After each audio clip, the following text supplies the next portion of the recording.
Hello traders, आप सभी का स्वागत है। डिस्कस करते हैं निफ्टी में ट्रेड सेटअप हम कैसे बनाएं। देखिए, हमने वीकली में ऑलरेडी काफ़ी डिटेल में एनालिसिस कर ली है, तो मैं इसको शॉर्ट में रखूंगा। मैं आप सबसे रिक्वेस्ट करूंगा उसको ज़रूर देखिएगा, क्योंकि बहुत बहुत डिटेल में एनालिसिस को जाके हमने की है। तो मैंने जैसे लास्ट वीक बताया था कि ये डोजी का बहुत ज़्यादा इंपॉर्टेंस है, बहुत ही ज़्यादा। जब मार्केट यहाँ पर कहीं चल रही तब मैंने कहा था, तो अभी भी ये बहुत ही अच्छा सपोर्ट है, तो प्रोबेबली यहाँ से एक बाउंस आ सकता है। लेकिन अब यहाँ पे क्या है कि आने वाले कल और परसों के दिन थोड़ी ना क्विक ट्रेडिंग करनी पड़ेगी, क्योंकि ये जो सेटअप जिस पॉइंट पे जाके क्लोज हुआ है, ये जो प्राइस एक्शन बन रहा है, इसमें हायर चांसेस है कि एसएल कटेंगे और मूवमेंट तेज आएगा। तो आप जो भी ट्रेड करते हैं वो थोड़े क्विकली ट्रेड कीजिएगा। अब ये जो नॉर्मल तरीके से ट्रेड करते हैं शायद उसके लिए कल का वो दिन ना हो, एक दो सेटअप में, बाकी सेटअप में आ जाएगा। सिंपल हम एक बार उस पर 5 मिनट के चार्ट पे आते हैं, डिस्कशन करते हैं। देखिए, 3 सिनेरियो होंगे, 4 सिनेरियो। एक होगा ट्रैप का सिनेरियो जो मैं आपको बताऊंगा, बाकी हम जैसे डिस्कस करते हैं फ्लैट और gap up and gap down में, ठीक है। देखिए, पहले मैं ट्रैप का सिनेरियो बताता हूँ। जैसे मान लीजिए कि गैप अप और फ्लैट, मतलब इस कंडीशन, इस कैंडल के नीचे नीचे अगर मान लीजिए प्राइस ओपनिंग कहीं भी इसके बीच में होती है, एक चीज़ हमेशा ध्यान रखिएगा, मार्केट का मोमेंटम उसकी ओपनिंग प्राइस से बहुत डिपेंड करता है। वो खुलती कहाँ है, कि कहीं वो टारगेट के पास ही खुल रही है, कि बहुत दूर खुल रही है, कि कैसे खुल रही है, उस पर बहुत डिपेंड करता है कि हमारे टारगेट कैसे बनेंगे। आप हमारे जो वीडियोस देखते हैं वो धीरे धीरे समझ गए होंगे, और जो आप देख रहे हैं आप भी समझेंगे। देखिए, अगर मार्केट इसके और इसके बीच में कहीं भी खुलती है तो मैं इसको फ्लैट सिनेरियो डिस्कस कर रहा हूँ। अगर यहाँ से ये वाली चीज़ नीचे जाने के बाद मैं श्योरली कहूँगा यहाँ पुट लीजिए। चांसेस है कि ट्रैप हो सकता है, कहीं 200 230 के आसपास से घूम भी सकता है, चांसेस हैं। बट देखिए, अगर रिस्क टू रिवॉर्ड हमारा अच्छा है, जैसे सब लोग हम जो हमारे साथ ट्रेड करते हो जानते हैं कि हमारा रिस्क टू रिवॉर्ड जो है वो हम कम से कम मिनिमम 1:3 तो रखते ही रखते हैं। 1:2 में भी हम ट्रेड बहुत रेयर करते हैं। 1:3 से लेकर 1:7 तक के हमारे ट्रेड होते हैं। तो अगर तो यहाँ से फ्लैट खुल के नीचे जाते हैं, हम श्योरली पुट लेंगे, 18,270 का ऐसे लगाएंगे एंड ट्रेड में बैठे रहेंगे। हो सकता है हमें 18,140 और 17,940 तक के भी टारगेट मिल जाए। लेकिन अगर यहाँ पे जैसे नीचे गया 200 के आसपास, तो अपना जो एसएल है वो कॉस्ट पे लगा लेंगे।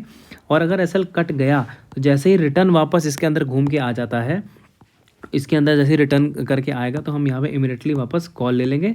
तब हमारे टारगेट जो है वो 18,340 एंड 18,380 के हो जाएंगे। ये सिनेरियो कि अगर यहाँ एसएल कटता है तो। अगर मान लीजिए कि मार्केट एग्जैक्ट फ्लैट ही खुल जाती है इसके बीच में कहीं, तो ये वाली जो आपको कैंडल दिख रही है, ये छोटी वाली कैंडल, तो इसका जो लो है, जैसे ही मार्केट, ये लो है 18,300 का, तो अगर मार्केट एग्जैक्ट फ्लैट खुल के 18,300 को क्रॉस करती है, हम इमीडिएटली कॉल लेंगे 18,275 का एसएल लगा के। यहाँ से हमको वापस शार्पली 340 एंड 380 के अगेन टारगेट मिल जाएंगे। हो सकता है उसके ऊपर भी मिल जाए, बट वो बात की बात है। हम एटलीस्ट यहाँ 60 से 80 पॉइंट हम कवर कर लेंगे। एक ये सिनेरियो हो गया।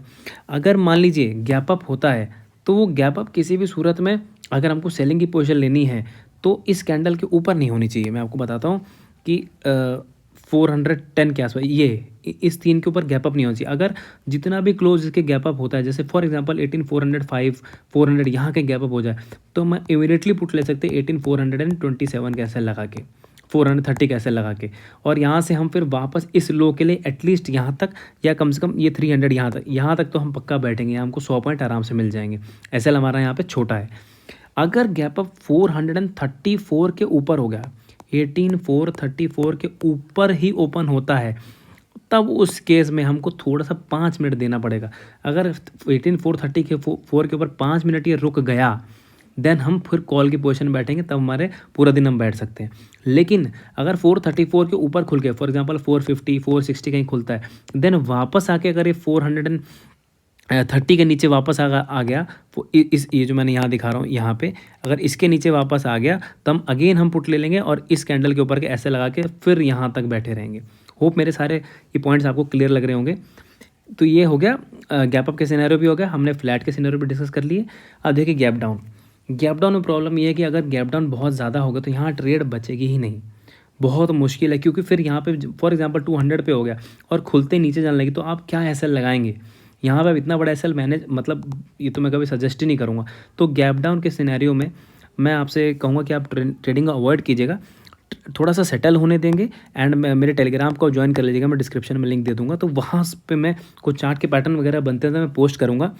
मेरे टेलीग्राम चैनल पे कोई कॉल पुट सजेशन कुछ नहीं आती है, हम केवल बहुत बेहतरीन चार्ट्स पोस्ट करते हैं, उसके लेवल्स के अकॉर्डिंग हम अपने एसएल और टारगेट लगा के, ताकि लोगों की लर्निंग एंड अर्निंग साथ में हो सके।